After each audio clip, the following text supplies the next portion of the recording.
नमस्कार मित्रों, आप सभी का हार्दिक स्वागत है।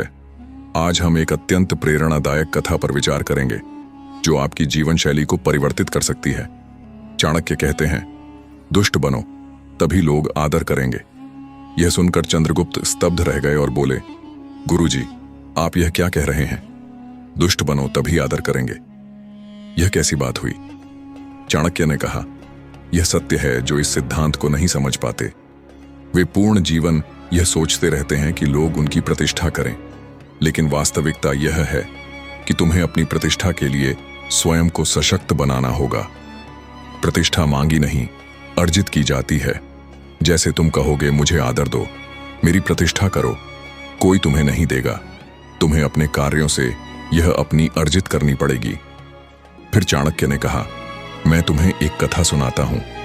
राजा चंद्रगुप्त अपने गुरु आचार्य चाणक्य के पास आए और बोले, गुरुजी, मैं देखता हूं कि कुछ लोग बड़े कठोर स्वभाव के होते हैं, फिर भी लोग उनकी प्रतिष्ठा करते हैं, जबकि कुछ लोग अत्यधिक नम्र होते हैं, फिर भी उन्हें कोई सम्मान नहीं मिलता।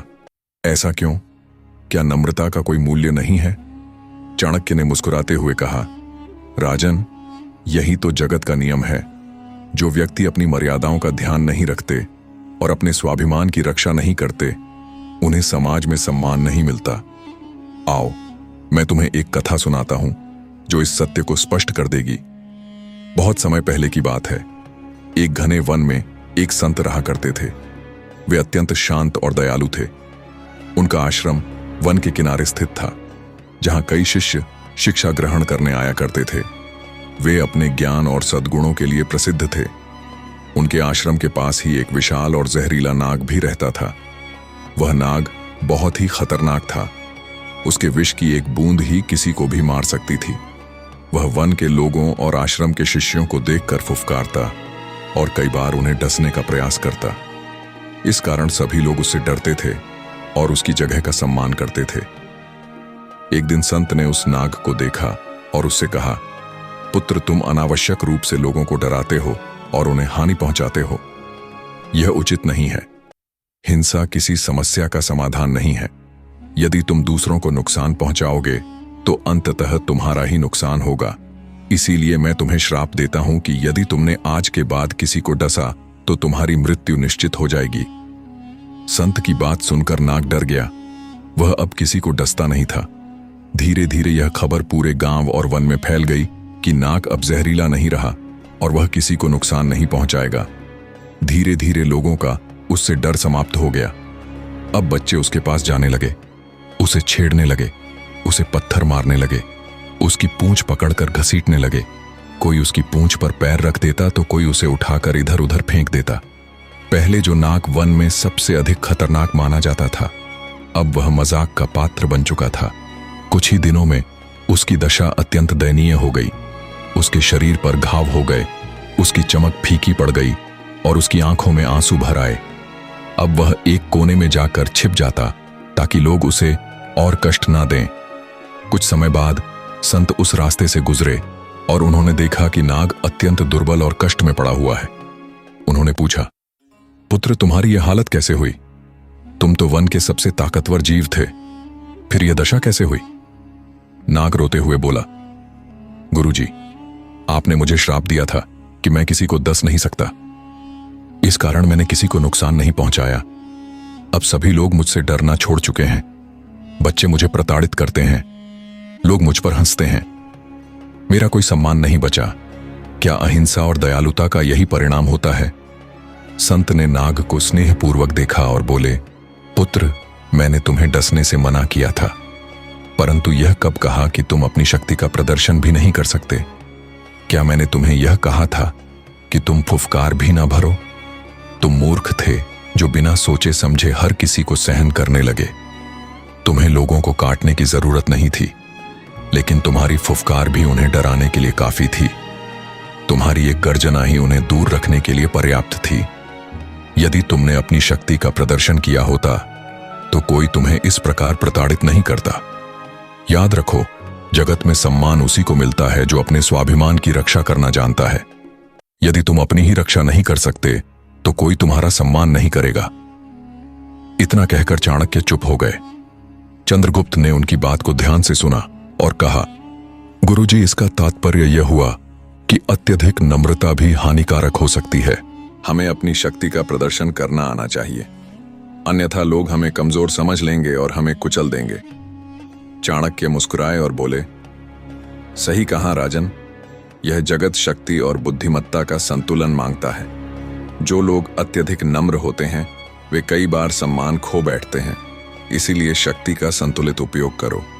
लोगों को यह एहसास होना चाहिए कि तुम में बल और अधिकार है, तभी वे तुम्हारी प्रतिष्ठा करेंगे। आज हम चाणक्य के बताए 3 सबसे महत्वपूर्ण सिद्धांतों की बात करेंगे जो जीवन में सम्मान पाने के लिए अनिवार्य हैं। इन सिद्धांतों को यदि सही तरीके से अपनाया जाए तो व्यक्ति समाज में एक प्रतिष्ठित और सम्माननीय स्थान प्राप्त कर सकता है। सिद्धांत 1, जितना जरूरत हो उतना ही बोलो। चाणक्य कहते थे, मौन से बड़ा कोई आभूषण नहीं। जो व्यक्ति कम बोलता है उसकी बातें अधिक असरदार होती हैं। लेकिन कुछ लोग हर समय बोलते रहते हैं। वे हर विषय पर अपनी राय देने लगते हैं, चाहे उनसे पूछा जाए या नहीं। अगर आप हर समय बोलते रहेंगे तो आपकी बातों का कोई मूल्य नहीं रहेगा। लोग आपको गंभीरता से नहीं लेंगे। कई बार ज्यादा बोलने वाले लोग यह समझने लगते हैं कि वे बहुत चतुर हैं, लेकिन असल में यह उनकी सबसे बड़ी मूर्खता होती है। बिना सोचे समझे बोलना, बिना मांगे सलाह देना और हर विषय में अपनी राय देना, यह सभी आदतें आपकी प्रतिष्ठा को धीरे धीरे कम कर देती हैं। जिस तरह गहरी नदी हमेशा शांत बहती है और उथला पानी शोर मचाता है, उसी तरह बुद्धिमान व्यक्ति कम बोलता है और उसकी बातें वजनदार होती हैं। अधिक बोलना न केवल आपकी छवि खराब करता है, बल्कि यह कई बार आपको विवादों में भी फंसा सकता है। इसीलिए अपनी भाषा पर नियंत्रण रखें और केवल उतना ही बोले जितना आवश्यक हो। कैसे अपनाएं इस सिद्धांत को? जब तक आवश्यक ना हो तब तक चुप रहें। दूसरों को पहले सुने, फिर सोच समझकर जवाब दें। अपनी राय केवल तब दें जब कोई आपसे पूछे। हर स्थिति में धैर्य रखें और जल्दबाजी में कुछ ना कहें। सिद्धांत 2, बिना बुलाए कहीं मत जाना। चाणक्य ने कहा था, जहां आपकी जरूरत ना हो वहां कभी मत जाओ। जहां आपकी उपस्थिति मूल्यवान हो वहीं आपकी प्रतिष्ठा होती है। यह सिद्धांत सामाजिक और व्यक्तिगत जीवन में बेहद महत्वपूर्ण है। कुछ लोग हर जगह अपनी टांग अड़ाने की आदत से मजबूर होते हैं। उन्हें लगता है कि उनकी उपस्थिति हर जगह जरूरी है, लेकिन यह सोच गलत है। जब आप बिना बुलाए किसी के निजी मामलों में दखल देते हैं तो लोग आपको गंभीरता से नहीं लेते। इससे आपकी छवि खराब होती है और धीरे धीरे लोग आपको नजरअंदाज करने लगते हैं।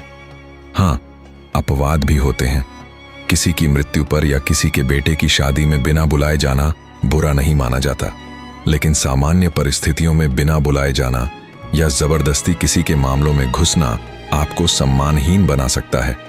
कैसे अपनाएं इस सिद्धांत को? बिना बुलाए किसी की निजी बातचीत या मामलों में दखल ना दें। जहां आपकी उपस्थिति की आवश्यकता ना हो वहां जाने से बचें। हर जगह अपने सुझाव देने की आदत छोड़ें। जब तक कोई आपसे मदद या राय ना मांगे तब तक चुप रहें। सिद्धांत 3, हर परिस्थिति में शांत रहो और धैर्य रखो। चाणक्य ने कहा था, धैर्य ही व्यक्ति की सबसे बड़ी ताकत होती है। यदि आप जीवन में बड़ा सम्मान पाना चाहते हैं तो हर स्थिति में अपने मन को स्थिर रखना सीखें। जो व्यक्ति हर छोटी बात पर प्रतिक्रिया देता है, गुस्से में आ जाता है या जल्दबाजी में निर्णय लेता है, उसे लोग गंभीरता से नहीं लेते।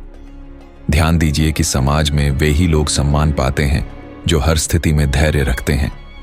यदि आप छोटी छोटी बातों पर प्रतिक्रिया देंगे, गुस्सा दिखाएंगे या बिना सोचे समझे कार्य करेंगे तो लोग आपकी प्रतिष्ठा कम करने लगेंगे। शांत रहने का यह मतलब नहीं कि आप कमजोर हैं, बल्कि यह दर्शाता है कि आप समझदार और संतुलित हैं। जो व्यक्ति बिना वजह चिल्लाता है, लड़ता झगड़ता है या जल्दी प्रतिक्रिया देता है, वह कभी भी लंबे समय तक सम्मान प्राप्त नहीं कर सकता। इसलिए जब तक आवश्यक ना हो तब तक चुप रहना और धैर्य रखना सीखें। कैसे अपनाएं इस सिद्धांत को? हर परिस्थिति में खुद को शांत रखने की आदत डालें। बेवजह प्रतिक्रिया देने से बचें। जब तक सही समय ना आए तब तक जवाब देने से बचें। ज्यादा बोलने और अनावश्यक बहस करने से बचें। इन 3 सिद्धांतों को अपनाने वाला व्यक्ति समाज में न केवल प्रतिष्ठावान बनता है, बल्कि वह अपने स्वाभिमान को भी बनाए रखता है। प्रतिष्ठा कोई ऐसी चीज नहीं है जो किसी से मांग कर ली जाए। यह एक ऐसी चीज है जिसे आपके आचरण और व्यवहार से अर्जित किया जाता है। अगर आप इन सिद्धांतों को अपने जीवन में अपना लेते हैं तो न केवल आपकी प्रतिष्ठा बढ़ेगी, बल्कि लोग आपको एक बुद्धिमान और गंभीर व्यक्ति के रूप में देखेंगे। जीवन में सम्मान और सफलता प्राप्त करने के लिए इन चाणक्य नीतियों को हमेशा याद रखें। जितना जरूरी हो उतना ही बोलें। ज्यादा बोलना और बिना मांगे सलाह देना मूर्खता की निशानी है। बिना बुलाए कहीं मत जाए। जहां आपकी जरूरत ना हो वहां जाने से आपका सम्मान कम हो जाता है। हर परिस्थिति में शांत रहें और धैर्य रखें। जल्दबाजी में प्रतिक्रिया देना आपकी छवि को नुकसान पहुंचा सकता है। याद रखें, प्रतिष्ठा मांगने से नहीं, अर्जित करने से मिलती है।